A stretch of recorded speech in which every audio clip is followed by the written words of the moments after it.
오늘 말씀의 제목은 예수님을 영접한 삭개오입니다. 누가복음 19장 1절로 10절 말씀을 본문으로 해서 우리가 함께 은혜를 받고자 합니다. 사람은 눈에 보이는 육신을 가지고 있지만 그 안에는 또 다른 것이 존재하고 있죠. 그것이 무엇입니까? 눈에 보이지 않는 것입니다. 사람 내면에 존재하고 있는 가장 중요한 실체, 영혼이죠. 그리고 또한 마음과 생각이 있습니다. 근데 우리가 영적인 것을 뺀다 할지라도 사실은 누구나 눈에 보이지 않지만 실존한다고 믿는 것이 마음과 생각 아닙니까? 그 마음과 생각에 무엇이 담겼느냐, 이것은 참 중요한 것이 되는 것입니다. 우리의 마음과 생각 속에 무엇이 담겼느냐를 가지고 우리는 세상을 쳐다보게 되어집니다. 이것이 우리의 시선, 우리의 눈이 되어집니다. 우리 안에 무엇이 있습니까? 진짜 우리 안에 질병이 있다. 내가 진짜 병 때문에 고생하고 있다. 그러면 사람들이 무슨 생각을 하겠습니까? 온통 건강 생각이겠죠. 저희가요, 어린이 성교국에 제가 이제 쭉 교회 굉장히 오래 시간이 있었지 않습니까? 목사님들이 저와 비슷한 연령대로부터 시작해서 뭐 많아야 이제 한 5살, 6살 이렇게 되세요. 주로 같이 있으신 목사님들이요. 자, 이 목사님들이요, 저랑 같이 이제 처음에 저 충주호에서 어린이 수련회를 할 때, 그때만 해도요, 젊었습니다. 젊어가지고 하는 얘기가 진짜 운동하자 막 이런 얘기 했거든요. 요즘은요, 앉아가지고 하는 얘기가 글쎄 뭘 먹으니까 몸에 좋대더라 이런 얘기네. 한 시간이 쭉 지나고 나니까요, 목사님들이 앉아가지고 맨날 하는 얘기가 뭐 먹으니까 몸에 좋대더라 뭐 이런 얘기밖에 안 해요. 이게요, 세월이 흘러가면 어쩔 수 없는 거 아닙니까? 생각이, 마음과 생각에 무엇이 딱 있느냐에 따라서 보는 게 달라지고 행동하는 게 달라진다니까요. 진짜 경제 때문에 어렵다, 돈 때문에 어렵다, 무슨 생각이 들겠습니까? 뭐만 보이겠습니까? 다니면서요, 돈 될 일밖에 안 보입니다. 맞죠? 이거 하면 돈이 되겠다, 이것 때문에 돈이 안 되겠다, 전부 다 돈으로 온 세상이 보입니다. 마음속에요, 진짜 외로움이 있는 사람들은요, 무슨 생각만 합니까? 내 안에 진짜 외로움이 있다. 그러면요, 온통 내 외로움을 채워줄 사람이 어디 있나? 이것만 찾아다닌다니까요. 마음과 생각 속에 무엇이 담겼느냐는 굉장히 중요한 것입니다. 그런데 거기에다가 우리가 무엇을 담아야 되는 것입니까? 기억하십시오. 전도서 1장 2절. 전도자 솔로몬이 고백합니다. 헛되고 헛되며 헛되고 헛되니 모든 것이 헛되도다. 해 아래에서 하는 모든 수고가 헛된 것이라고 하였습니다. 왜 그렇습니까? 이사야 40장 6절로 8절 말씀. 다 지나가는 것들입니다. 풀처럼 시들어버리고 꽃처럼 말라버리는 것입니다. 지난주에 우리 시든 화분이 있었지 않습니까? 오늘 새 화분을 갖다 놨어요. 되게 이쁘지 않습니까? 요거 며칠 지나면 또 어떻게 됩니까? 다 시들어 떨어집니다. 세상의 모든 것들이 그렇다니까요. 우리의 젊음이 영원한 것 같았는 줄 알았는데 지나가니까요, 어느새 쭈글쭈글해지기 시작해졌어요. 맞죠? 계속 건강할 줄 알았는데 어느 날 질병이 찾아오는 것입니다. 내가 가지고 있는 돈이 영원할 줄 알았는데 어느 날 손 안에서요, 모래 물 빠져나가듯이 쫙 빠져나가는데 공허해지는 거예요. 이번에 보셨죠? 그 강원도 지방에 산불 나가지고 난리가 났지 않습니까? 국가적 재난사태를 선포할 만큼 큰 불이 났습니다. 순식간에 훅 타서 번지는데요, 막을 길이 없습니다. 인생이 마치 그렇다니까요. 재난이에요. 재앙이에요. 어느 날 훅 타서 사라지는데요, 막을 길이 없는 거예요. 히브리서 1장 10절로 12절에 옷처럼 낡고 갈아입어야 되는 것들입니다. 여기에 대한 결론이 있어야 우리의 생각과 마음이 진짜 복음으로요 즐거워할 수 있습니다. 이 복음 하나로 우리가요 완전 집중할 수 있게 되는 것입니다. 여전히 세상에서 무언가를 가지면 우리 인생이 행복해질 것이고, 무언가를 채우면 우리 인생이 좀 더 풍요로워질 것이고, 그렇게 생각하는 이상은요 절대 복음이 우리 인생의 답이 되어지지 않습니다. 세상의 것이 없어야 된다, 우리는 가난해야 된다, 뭐 청렴하고 그런 삶을 살아라, 그런 얘기가 아닙니다. 답을 가지셔야 된다니까요. 세상에 대한 답을 가지셔야 되고 복음에 대한 답을 가지셔야 됩니다. 이 두 가지 답이 우리에게 있어야 우리는요 정확한 인생의 길을 걸어갈 수 있습니다. 세상의 것으로 우리의 눈을 집중시키면요 어쩔 수 없습니다. 시대의 흐름 따라서요 계속 떠내려가게 되어져 있습니다. 그러면요 안정이 안 돼요. 세상은요 계속 변하지 않습니까?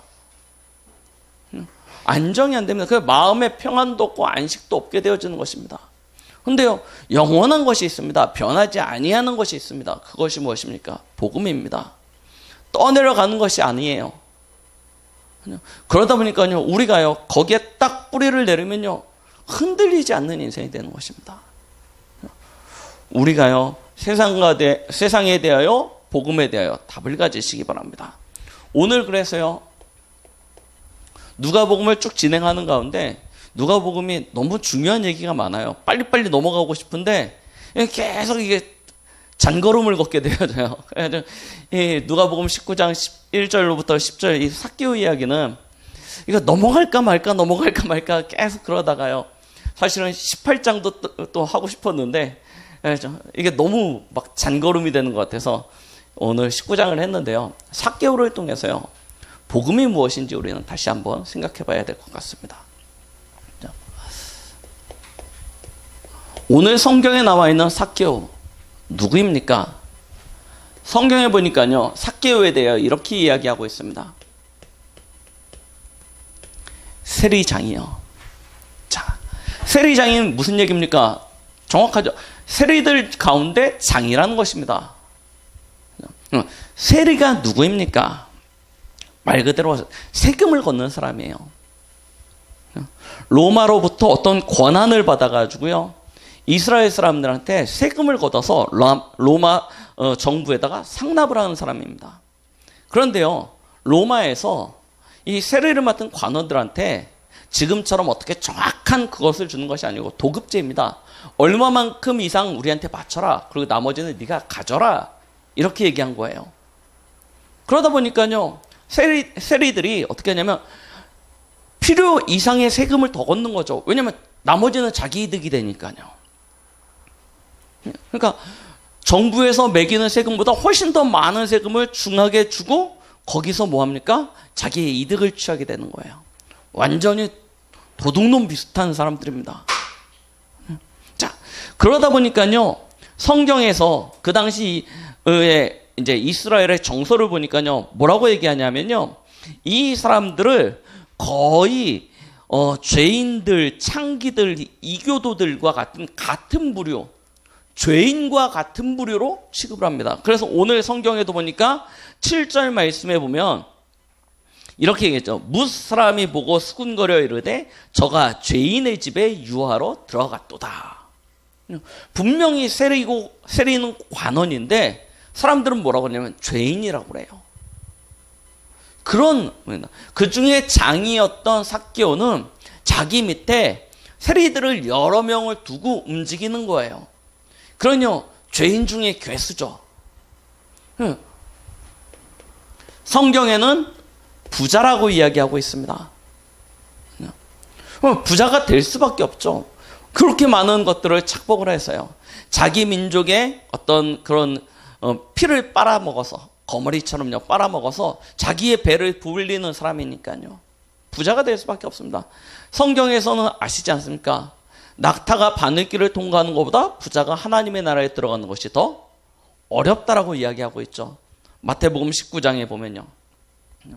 완전 천대받고 멸시받는 사람이었습니다. 거기다가요, 외모를 보니까 키가 작았다라고 기록하고 있습니다. 무슨 얘기입니까? 외모에 대한 컴플렉스까지 가지고 있었던 사람이에요.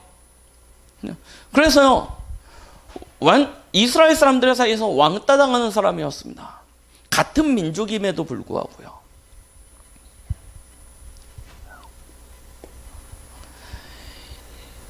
얼마나 갈등되겠습니까? 얼마나 고민되겠습니까? 삶이요, 그래도 함께하는 것 가운데서 즐거움이 있는 거 아닙니까? 그런데요, 함께할 수 없는 상태가 되어진 거예요. 자기 나름대로는 위치도 있고 가진 것도 있어서 힘내는 것처럼 하지만 사실은요, 늘 갈등 속에서 답을 찾아다니는 것이었습니다. 그래서 오늘 말씀 보니까 뭐라고 기록하고 있냐면, 그 답을 찾아다니던 가운데 예수님이 여리고 지방을 지나간다는, 자기네 동네를 지나간다는 소식을 듣게 되어진 것입니다. 그래서 예수님을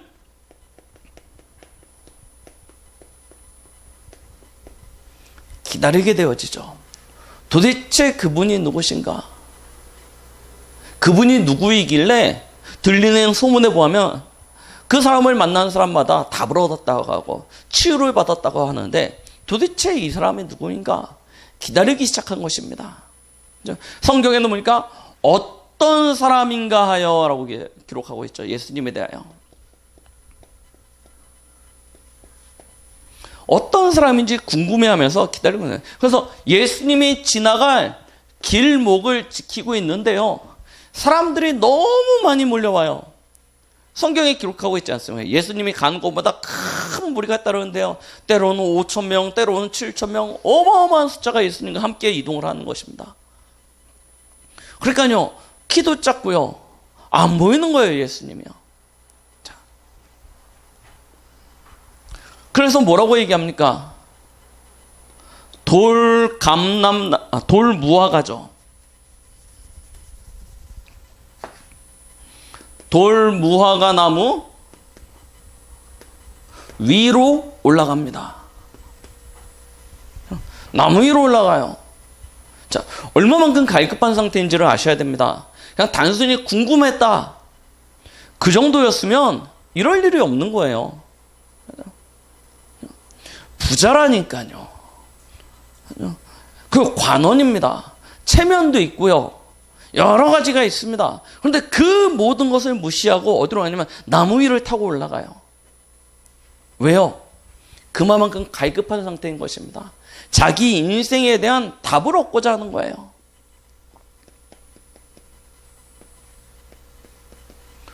왜 이렇게 가졌는데, 이만큼은 성공했는데 내 인생은 사람들한테 늘 손가락질 당하고 비판만 받고, 도대체 어찌해야지 내 인생에 대한 답이 있을 것인가? 이게 늘 기다려지는 거예요. 그러니까 스스로의 인생 속에서 어떠한 이유였는지 정확하게는 안 되었지만 한계를 맞이한 것이죠. 그러다가 예수님이 지나간다는 소리를 듣고 그 예수님 한번 만나보기 위하여, 그 예수님의 얼굴이라도 한번 보기 위하여 갈급한 심정으로요, 나무 위로 올라갑니다.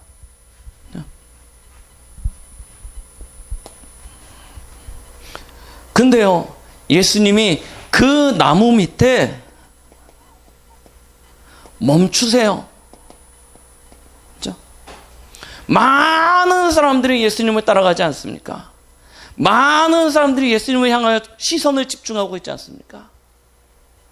그런데 예수님이 하고 많은 인파들 가운데, 하고 많은 장소 가운데 그 나무 밑에 서서 이 삭개오를 쳐다봅니다.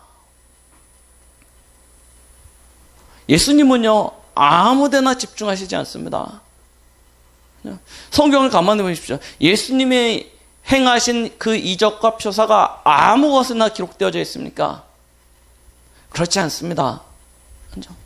그런데 예수님은 굉장히 사소한 것에도 신경을 쓰십니다.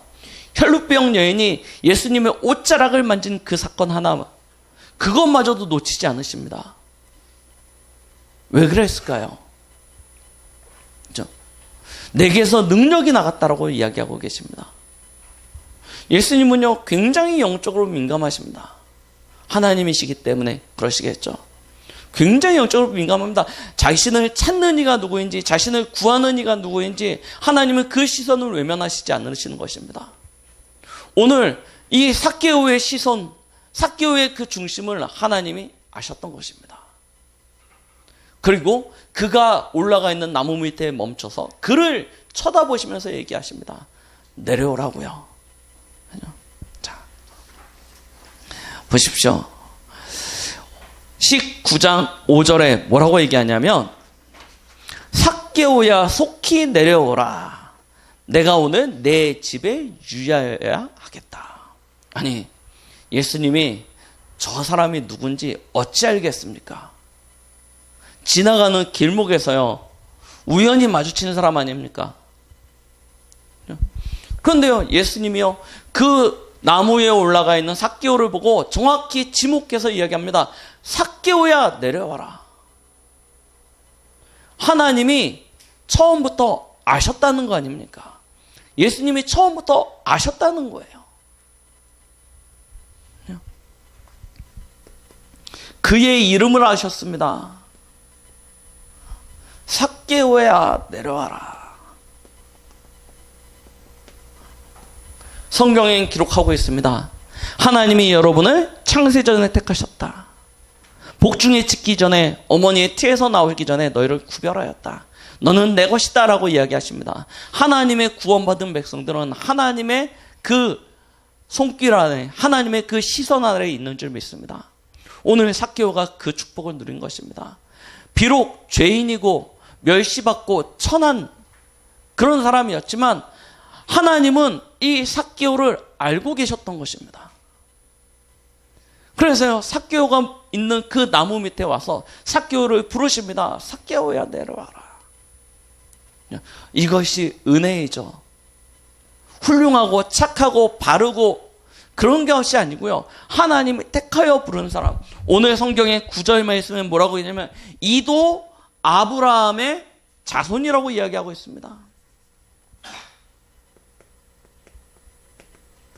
언약의 백성이라는 것이죠.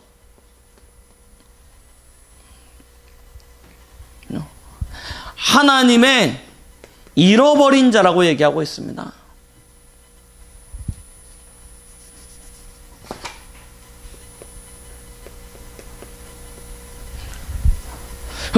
이곳에 어떤 은혜가 있습니까?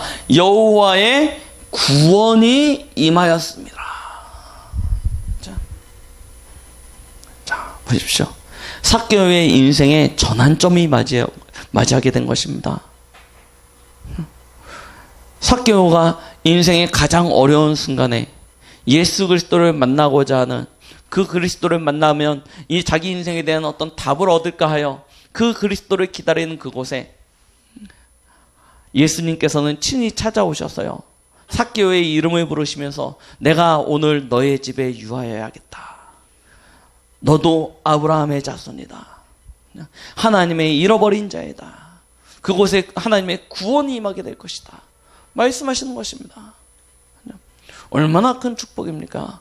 우리의 구원이 이와 같은 은혜 가운데서 시작되어진 것인 줄 믿습니다. 우리가 무엇을 수고하거나 노력하거나 최선을 다해서 가지고 전적인 하나님의 은혜로요, 우리에게 하나님의 구원이 찾아왔습니다. 이 말을 들은 삭개오는요, 어떻게 합니까? 6절을 보니까 즐거워 영접하였다라고 이야기하고 계시죠.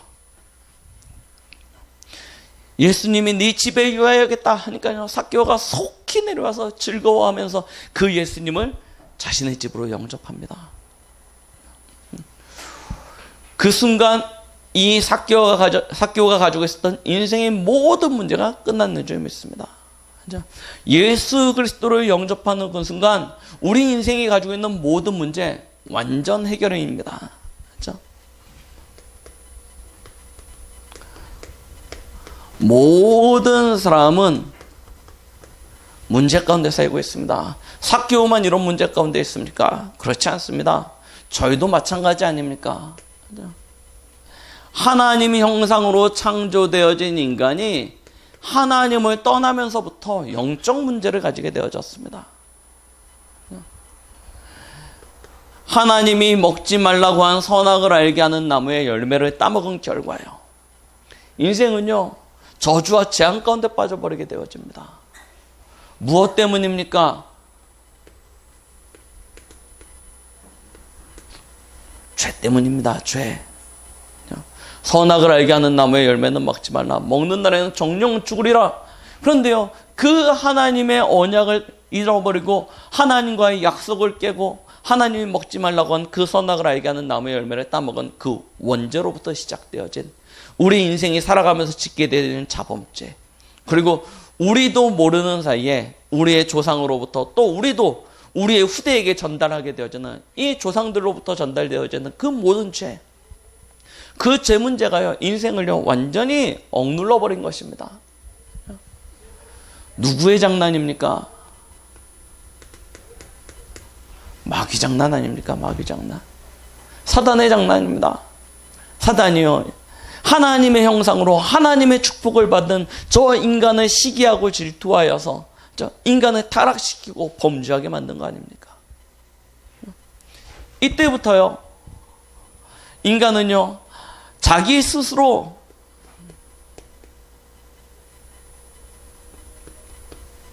자신을 책임져야 되는, 스스로 살아가야 되는 인생, 하나님이 주신 것으로 하나님의 은혜로 살아가는 것이 아니라 이제 자기의 열심과 노력으로 살아가야 겨우 먹고 살 수 있는 존재.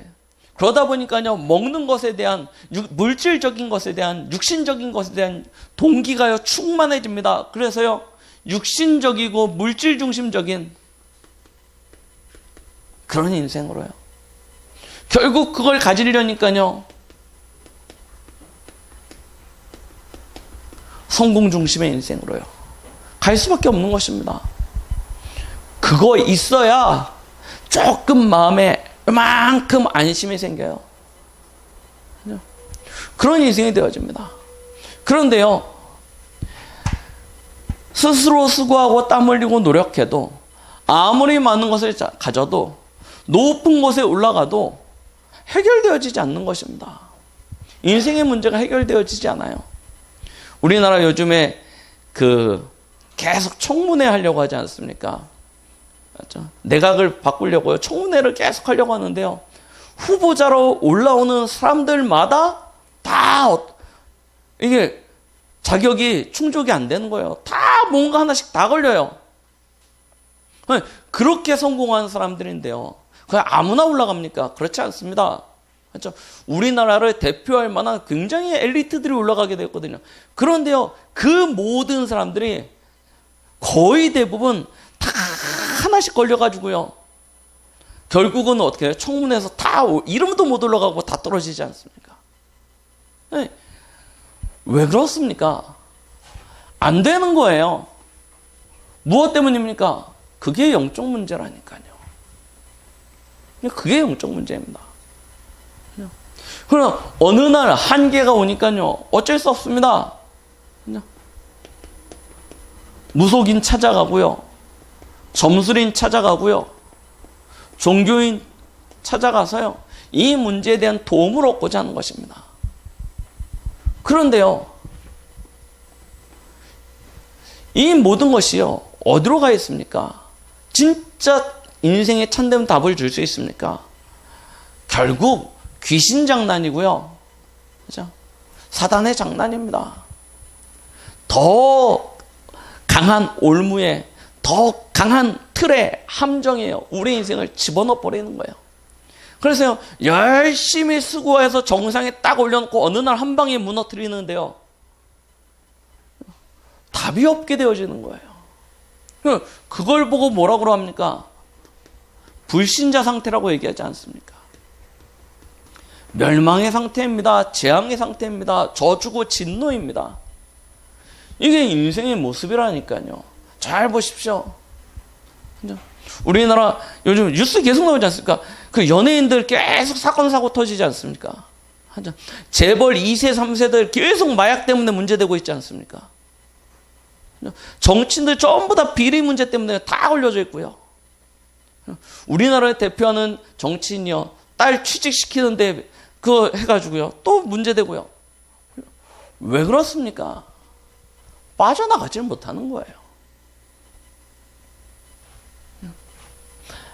사람이요 아무리 수고하고 노력하고 열심을 내도요 인생의 이 12가지 문제는요 해결이 안 되는 것입니다. 아무리 해도 해결 안 됩니다. 사단이요 다 가둬놔 버렸습니다. 그래서요 사람의 수준으로 안 되니까, 사람의 능력으로 안 되니까 하나님이 답을 주신 거 아닙니까? 왜 삭개오가 예수 그리스도를 그렇게 만나고자 했습니까? 도대체 그분이 누구신데요? 하나님이 우리 인생에게 주신 유일한 답입니다. 그죠? 범죄한 아담과 하와에게 찾아오셔서 하나님이 주신 유일한 답이라니까요. 여자의 후손이요. 그 여자의 후손이 뱀의 머리를 박살낼 것이라고 얘기하였습니다. 그죠? 그 여자의 후손이 실제로 오신 거 아닙니까? 그분이 누구십니까? 요한복음 1장 1절로 14절 예수님이십니다. 그 예수님이 이 땅에 오셔서 하신 일은 무엇입니까? 마태복음 16장 16절 주는 그리스도시요 살아계신 하나님의 아들이시라고 분명히 말씀하고 계십니다. 그렇죠? 예수님이 이 땅에 오셔서 그리스도의 일을 하셨습니다. 하나님의 아들이신 예수님이 이 땅에 그리스도로 기름 부음 받은 자로 오셔서 행하신 일이 무엇입니까? 참 선지자로 하나님 만나는 길이 되셨습니다. 하나님 떠난 우리 인생에 내가 곧 길이요 진리요 생명이니 나로 말미암지 않고는 아버지께로 올 자가 없느니라. 하나님 만나는 길이 되어 주셨습니다. 하나님 만나려니요 죄 문제가 해결되어야 되기 때문에 참 제사장으로 이 땅에 오셔서 생명의 성령의 법으로 죄와 사망의 법에서 우리를 건져내셨다라고 말씀하고 계십니다. 참 왕으로 이 땅에 오셔서 우리를 저 멸망의 자리, 재앙의 자리, 진노의 자리, 심판의 자리로 이끌어간 사단, 그 사단의 일을 멸하러 오신 분이 누구십니까? 그리스도십니다. 참 선지자, 참 제사장, 참 왕 대신 그리스도, 그분이 누구십니까? 예수십니다. 진짜 이 땅에 이 일을 한 다른 이름이 있다면 우리는 그 사람을 섬겨야 될 것입니다. 그렇죠? 왜 그렇습니까? 이 문제를 해결할 수 있는 유일한 이름이기 때문에요. 그렇죠? 만약에 이 일을 부처가 했다, 그렇죠? 석가가 했다, 그럼 우리는요 석가를 그리스도로 섬겨야 됩니다. 어떤 사람들은 그렇게 얘기하더라고요. 예수님이 성경이 기록되어지지 아니하는 13살 때부터 해서 30살 때까지 저 인도에 가서 석가모니 밑에서 제자로 불교에 대해서 도를 투geb했다. 말이 안 되는 얘기가 무엇입니까? 그러면 이미 이 문제가 끝났어야 된다는 거예요. 그런데요, 아닙니다. 왜 사람들이 뭘 모르냐? 인생의 근본 문제가 뭔지 모르니까요. 이걸요 억지로 역사적으로 풀어가려고 하니까 더 이상한 데로 빠지게 만듭니다. 왜 그렇습니까? 인생의 근본 문제가 무엇인지 정확히 알아야 인생의 참된 답이 무엇인지 정확히 알게 되는 것입니다. 그렇죠? 예수가 그리스도십니다. 그 그리스도가 이 땅에 오셔서 우리 인생의 근본 문제를 끝내시면서 우리 인생의 요한복음 19장 30절 모든 문제를 해결하신 것입니다. 모든 문제를 끝내셨다니까요. 그래서요 요한복음 3장 16절 하나님이 세상을 이처럼 사랑하사 독생자를 주셨으니 누구든지 저를 믿는 자마다 멸망치 않고 영생을 얻게 하려 하심이라. 그리스도를 믿으면 영생, 곧 구원을 받게 되어집니다. 어떻게 믿습니까? 로마서 10장 9절로 10절 마음으로 믿어 의에 이르고 입으로 시인하여 구원을 받는다라고 얘기하였습니다. 그것을 보고 요한복음 1장 12절에는 영접이라고 얘기하고 있죠. 영접하는 자 곧 그 이름을 믿는 자는 하나님의 자녀가 되는 권세를 주신다라고 약속하고 계십니다. 그리스도, 이 그리스도를 우리 마음속에 즐거워하고 영접하면 우리 인생의 모든 문제가 끝나는 줄 믿습니다. 그렇죠? 오늘 삭개오는요, 그 응답을 누린 것입니다. 인생의 터닝 포인트죠. 전환점을 갖게 되어진 것입니다. 자, 보십시오.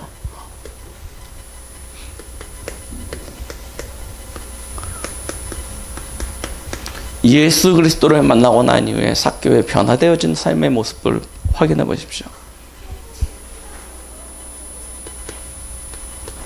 마태복음 19장에는요, 부자 청년에 대한 이야기가 나옵니다.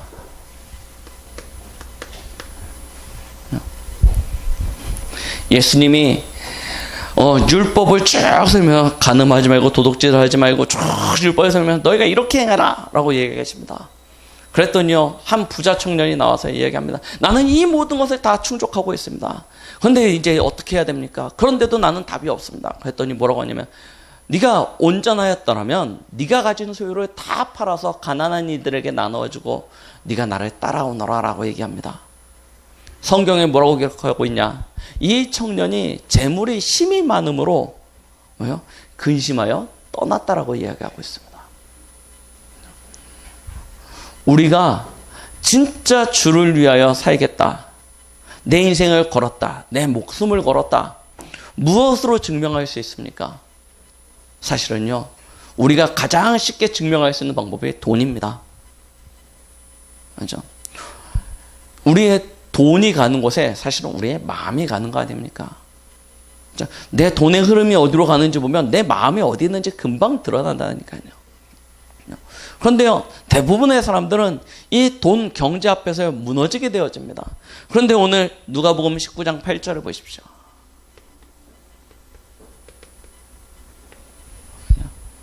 뭐라고 기록하고 있습니까? 8절을 보니까 이렇게 이야기했습니다.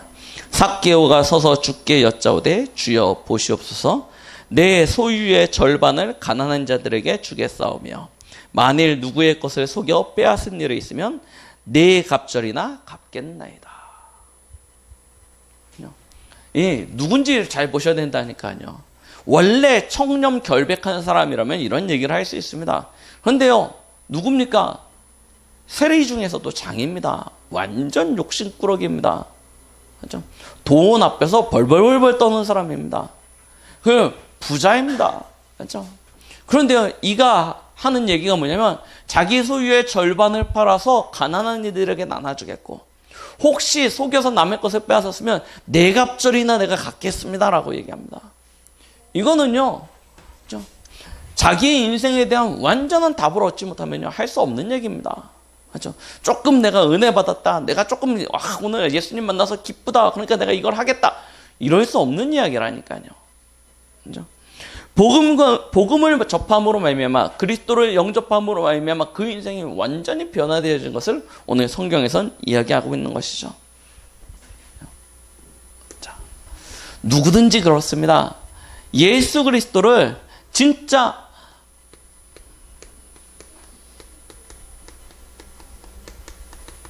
바르게 만나면요,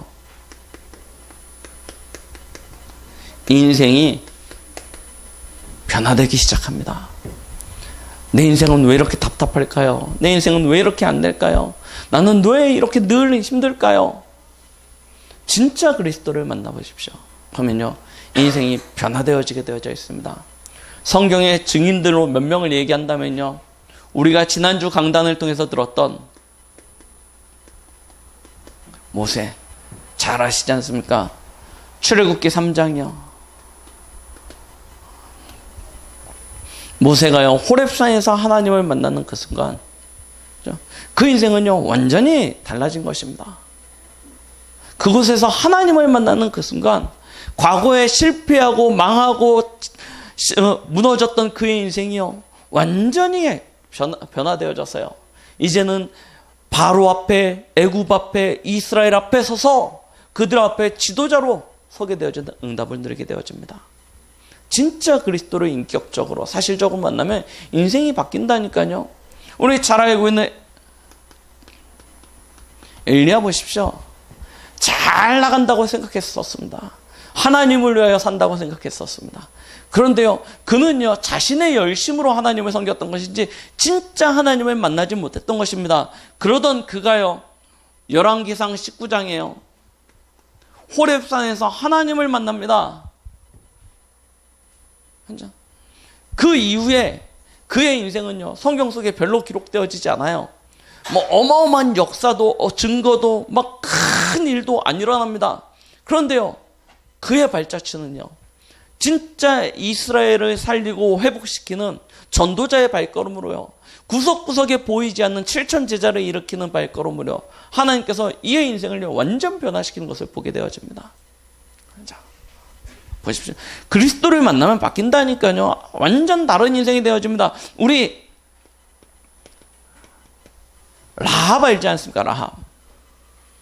기생 아닙니까? 기생.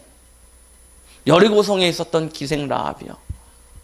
그런데요, 이 라합이요, 하나님을 만나니까 어떻게 되어집니까? 인생이 완전 바뀌어져요. 얼마만큼 바뀌어집니까? 성경에 예수님의 족보에 이름이 기록되어진다니까요.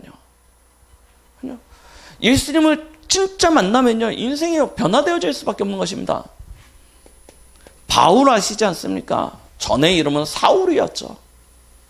그의 인생을 잘 알지 않습니까? 하나님을 위하여 내가 산다고 하지만 율법에 매여가지고요, 오히려 예수님을 박해하고요, 예수님을 믿는 자들을 박해하고 잡아 죽이려고요, 쫓아다녔던 사람입니다. 그런데요, 그가요, 다메섹 도상에서 진짜 예수님을 만났습니다. 그럼 어떻게 되어집니까? 그 인생이요, 그날로 즉시 다른 인생이 되어집니다.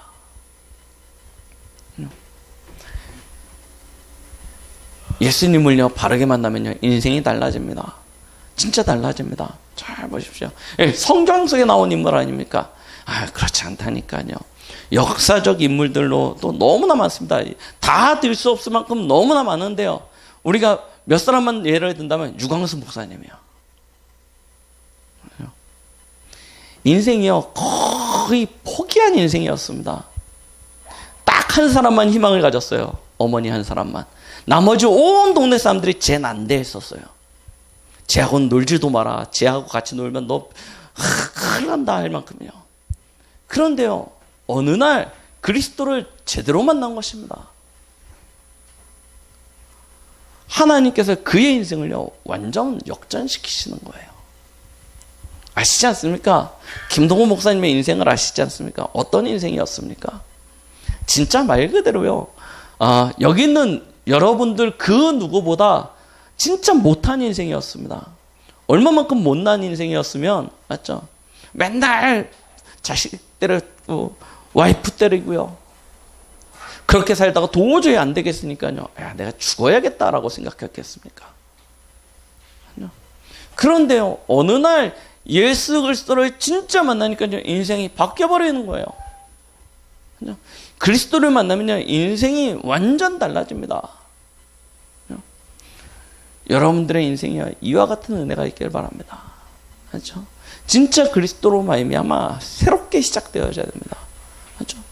이 축복이 여러분들의 인생 속에서도 나타날 수 있고, 여러분들의 가정에, 여러분들의 자녀에, 여러분들의 일가친척의 삶 속에서도 나타날 수 있다니까요. 맞죠? 이것을 우리는 누리는 것이고, 이것을 우리는 증거하는 것입니다.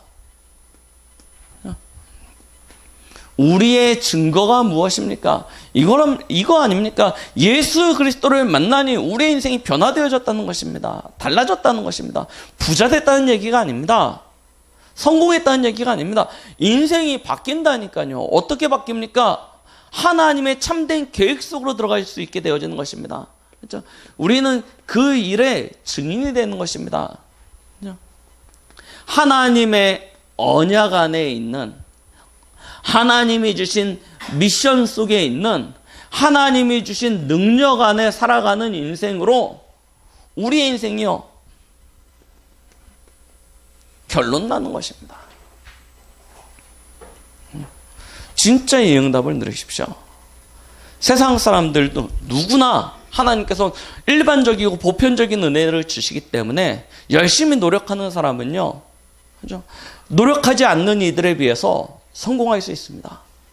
그런데 영적인 문제는 무엇이냐면 그 성공하고 난 이후에 찾아오게 되어지는, 성공하는 과정 속에서 찾아오는 어느 날 한계를요, 예수 그리스도를 알지 못하는 사람은 그 한계를 맞이했을 때 인생이 다 무너집니다. 그런데 우리는 그 무너지는 그 과정 속에 또 다른 하나님의 계획이 있음을 발견하고 더 큰 하나님의 응답 속으로 들어갈 수 있는 힘이 생기는 것입니다. 그것이 진짜 우리가 누리고 있는 복음입니다.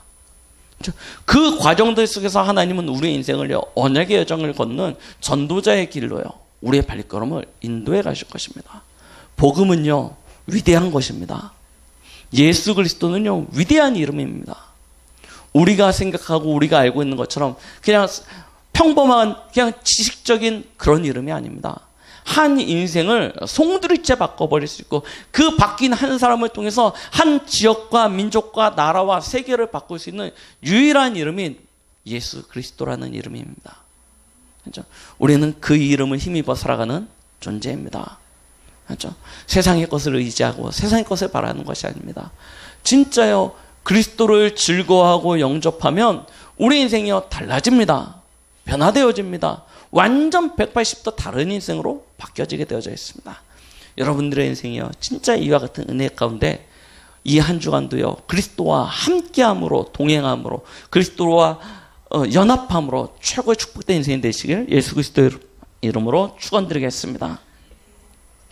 기도 제목을 잠깐 드리겠습니다. 우리 내일부터 제주도 순회 캠프가 시작되어집니다. 월화수목 4일 동안 진행되어지는데요, 우리 제주도 순회 캠프를 놓고 집중으로 기도해 주시기 바랍니다. 오린팀은 제주에서, 훈련팀은 안산에서 진행되어집니다. 이 응답이 가는 이들만의 응답이 아니고요, 여기서 배후에서 기도해 주시는 여러분들의 응답이 되어질 것이고, 또한 우리가 살고 있는 지역과 현장 속의 응답이 되어질 것입니다. 함께 마음을 담고 이 한 주간 순회 캠프를 놓고 집중으로 기도해 주시기 바라겠습니다.